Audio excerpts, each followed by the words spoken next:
खाना खिलाया ते इज्जत तैयारी कर हर एक नु गरीब है अमीर है सब मैं सारी मर्जी आज जी आज रुक जाएंगे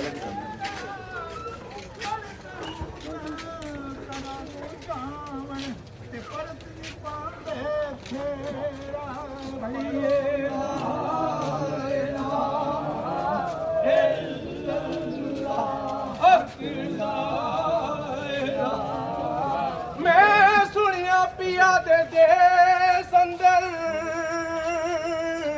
कोई एहो जियां मिलनियां यारियां ने